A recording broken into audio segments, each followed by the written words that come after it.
a doorway cut from fitted basalt, a side canyon that no longer appears on any current map, and 31 years of a man saying nothing.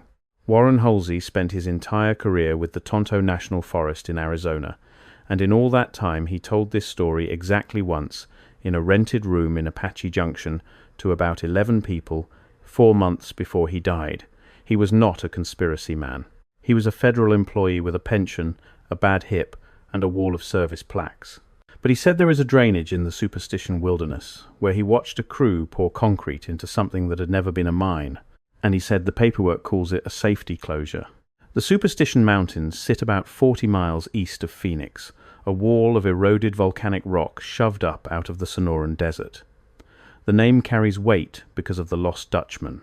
Jacob Waltz, a German immigrant, died in Phoenix in 1891 and supposedly left directions to a gold mine that nobody has ever produced. Since then, the range has taken a remarkable number of people. Adolf Ruth walked in looking for that mine in June of 1931. His skull was found that December with 2 holes in it. The rest of him turned up several hundred yards away. The Maricopa County Sheriff's Office has been carrying bodies out of those canyons for more than 100 years, and the list of people who walked in and never walked out is still open. That is the version you have heard. Gold, heat, bad water, worse luck. It is a good version. It sells books and it fills tour jeeps out of Apache Junction every winter, and it has the enormous advantage of being partly true. People really do die out there. The Superstition Wilderness covers about 160,000 acres of vertical, broken, waterless country, and every summer somebody underestimates it. Rangers have a word for the specific kind of caller who wants directions to the Dutchman mine, and the word is not flattering. But the Lost Dutchman story does something else, and this is the part worth sitting with. It gives that range a permanent, ready-made explanation. Anything strange found in those canyons already has a category waiting for it. A cut stone, an old working, a shaft that goes somewhere it should not. All of it gets filed under treasure legend, and treasure legend is the one category that guarantees nobody serious will look twice. The mountain is famous for hiding gold, which means the mountain is a very convenient place to hide something that is not gold. Holsey worked that range from 1978 to 2009. Trail maintenance first, then resource protection, then wilderness survey. After the Superstition, wilderness boundaries were expanded in 1984. He knew La Barge Canyon, Charlevoix Spring, Peters Mesa, and Bluff Spring Mountain the way you know the layout of your own house in the dark. He guided search and rescue teams. He recovered remains. He testified in 2 federal cases about illegal mining claims. He spent 31 years being the person other people called when the desert had already won. Nothing in his record suggests a man who invented things, and everything in it suggests a man who understood exactly what saying this out loud would cost him. The talk in Apache Junction was not a lecture, and it was not a confession. It was a local history society meeting, the kind that happens in a back room with folding chairs and a coffee urn, and he had been invited to speak about search and rescue. He did that for about 20 minutes. Then he said he wanted to use the rest of his time on something else, and he asked whether anyone in the room was recording, and 2 people said yes, and he said good. And in that rented room in Apache Junction, with a cheap projector running photographs that he had kept in a fireproof box in his garage for 26 years, he told a story about a wall. And before we go further, I need to pause for a second, because what I'm about to tell you gets significantly darker. And I realized a while ago that some of this cannot be fully explained in a video format. The complete reconstruction of the sealed structure in La Barge Canyon, the field photographs Holsey kept after the survey file was pulled, the closure order that reclassified the site as an abandoned mine hazard, the names and dates of the men who signed the concrete work order, I put it all into a written document. It's linked below and the QR code is on your screen. Now let's continue. The winter of 1980 broke central Arizona open. Storm after storm stalled over the Mogollon Rim. The Salt River came up over its banks, and the Apache Trail, State Route 88, was closed in sections for weeks. Water that normally runs 3 inches deep in a desert wash was running 12 feet deep and carrying boulders. When it finally dropped, the Forest Service sent crews in to assess damage to trails, springs, and stock tanks. Holsey drew a side drainage feeding into La Barge Canyon. It was unremarkable country, cat claw, jojoba, a lot of loose rhyolite, the kind of place a hiker walks past without turning his head. The flood had stripped roughly 9 feet of accumulated fill out of the bottom of it and cut a fresh bank on the eastern side. What the flood exposed was a wall. Not a rock shelter, not a prospector's dry stack. A wall of shaped blocks, 6 courses of them still standing, each block roughly a yard across and cut on 5 faces, set without mortar, the joints tight enough that Holsey could not get the corner of a field notebook into them. The courses stepped back into the hillside, and at the base, where the flood had scoured deepest, 2 upright blocks carried a third laid flat across the top of them. A lintel, an actual doorway, filled solid with packed sediment, but a doorway. He photographed it with the department camera, and then, because something about it made his hands cold, he photographed it again with his own. He measured what he could reach. He noted the orientation. Then he sat on a rock for a long time and thought about what he was looking at. Here is why that wall mattered. The people who lived in that country, built with adobe and caliche mud. Casa Grande, out on the Gila River, is a coursed caliche structure, and it is the largest thing the Hohokam left standing. The Salado cliff dwellings preserved at Tonto National Monument are rough fieldstone chinked with mud. Nobody in the archaeological record of central Arizona was quarrying multi-ton blocks, dressing them on 5 faces, and fitting them dry into stepped courses. That is not a regional style. That is not a scaled-up version of anything the region produced. And there is a second problem, which Holsey said bothered him more than the first. The blocks were basalt. The drainage he was standing in is rhyolite and welded tough, the remains of a collapsed volcanic caldera. The nearest basalt of that character is not in that canyon. Somebody carried those blocks in. There is a third detail he mentioned almost in passing, and it is the one that a stonemason would care about. The exposed faces were weathered, deeply. Desert varnish had formed across them, that dark manganese and iron skin that takes a very long time to build on rock in an arid climate, and it had formed unevenly, heavier on the upper courses than the lower ones.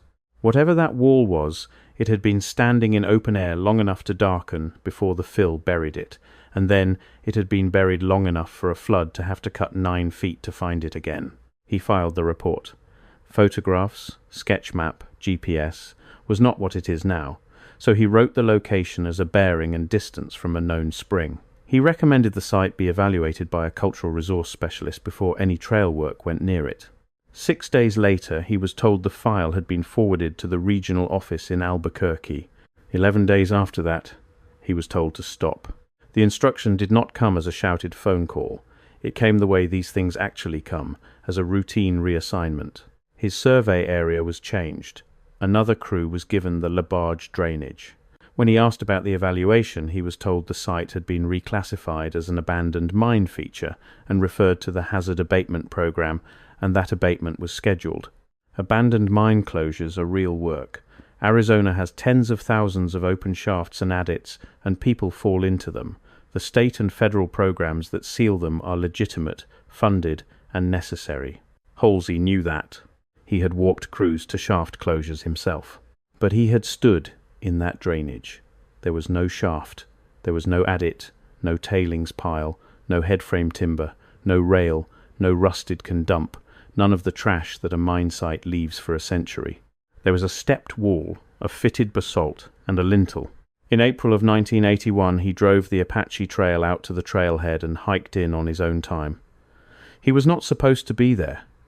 He found the drainage. He found a truck route freshly bladed in along the wash bottom, which itself should have been impossible under wilderness study rules, and he found the eastern bank. It was gone. Not buried. Poured.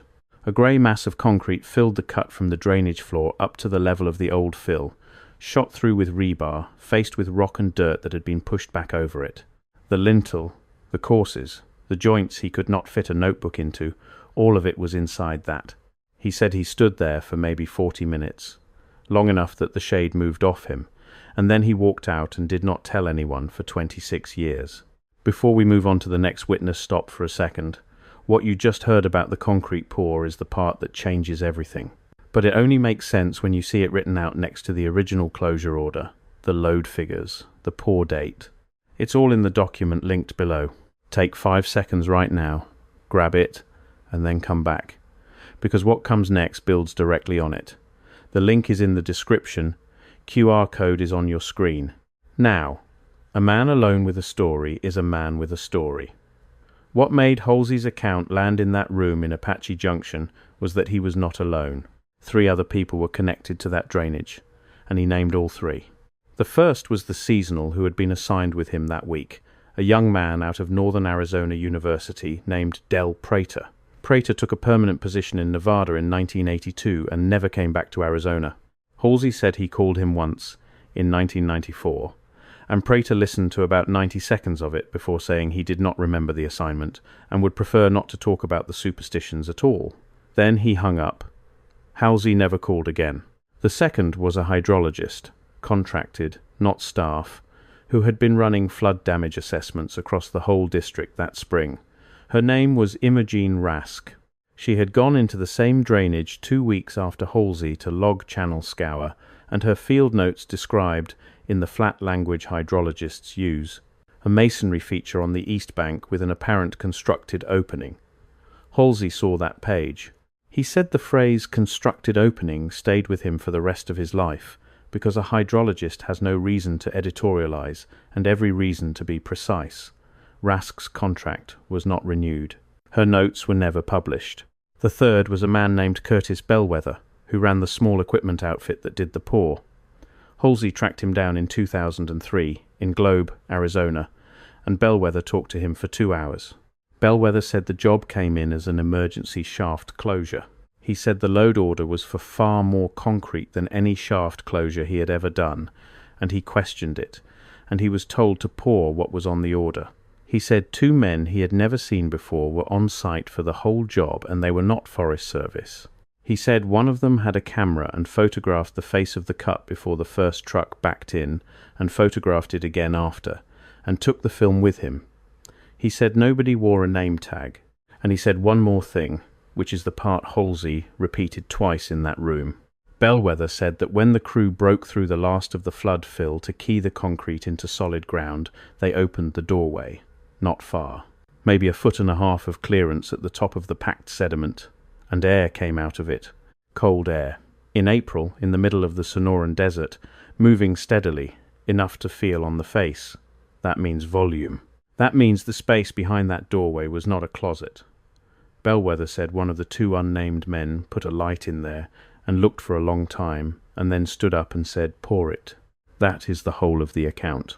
Now here is the part where a careful person has to slow down, because this is where stories like this usually collapse. There is no confirmed lost city under the Superstition Mountains. There is no verified megalithic architecture in central Arizona. The Peralta stones, the carved tablets that treasure hunters have argued over since the 1940s, and that sat for years in a museum in Apache Junction, have never been authenticated and are widely considered a 20th century fabrication. The range attracts invention the way a porchlight attracts moths, and it has for 130 years. But notice what Holsey never claimed. He never said Atlantis. He never named a civilization. He never said what was behind the door. He described a wall, a lintel, a reclassification, and a pour, and then he stopped talking, which is not how invented stories behave. Invented stories expand. They acquire chambers and inscriptions and gold. His did not. For 26 years, his story got smaller and more specific, which is what memory does when it is anchored to something that actually happened. And there is the question that sits underneath all of it and does not go away. Why does a doorway get concrete instead of a fence? Every genuine hazard closure in this country involves a decision about cost. Shafts get back gates, grates, or backfill, and the cheap option usually wins. A polyurethane foam plug or a welded grate costs a fraction of what it costs to bring ready-mix trucks down a bladed route into a wilderness study area to key a rebar-reinforced mass into bedrock. Somebody chose the expensive, permanent, irreversible option on an emergency order with unidentified observers present and photographic documentation that left the site with them. You do not spend that to stop a hiker from falling in a hole. You spend that to make sure the hole is never opened again. And there is the timing, which nobody in that room in Apache Junction failed to notice. 11 days from a field report to a stop order. Under 6 months from a stop order to cured concrete, in a country where a permit to move a picnic table can take a year. Bureaucracies do not move like that unless something inside them already knows the procedure.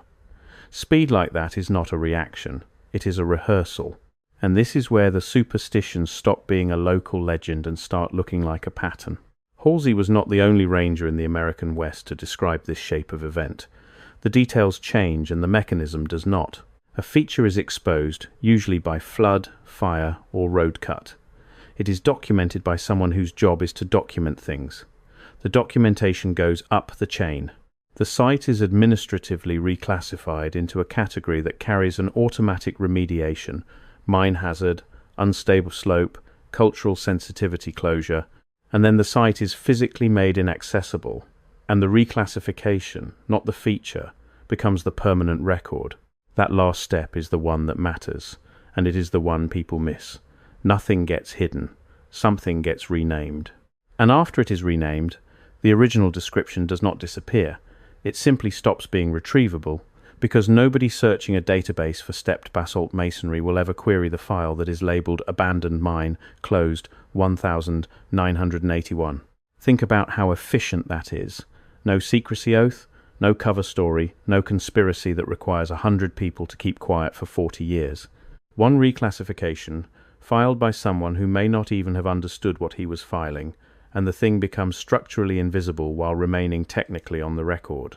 You could publish the entire file tomorrow and it would still be invisible, because it is a page about a mine closure and there are tens of thousands of those.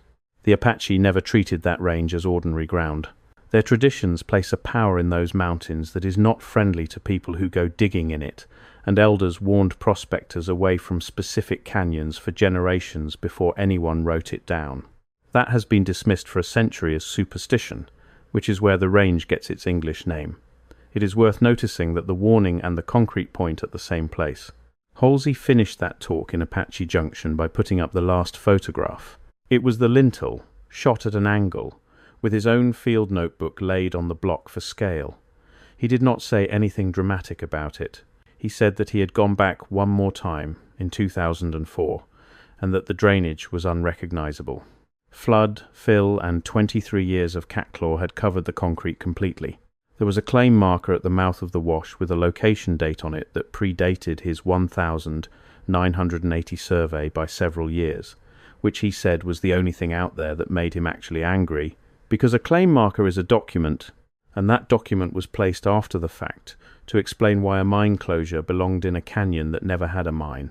He died 4 months later. The photographs went to his daughter, along with the fireproof box, the field notebook from the 1980 survey, and a single page in his own handwriting listing the 3 names, Prater, Rask, Bellwether, with the dates he spoke to each of them and what each one said. He had built himself a chain of custody.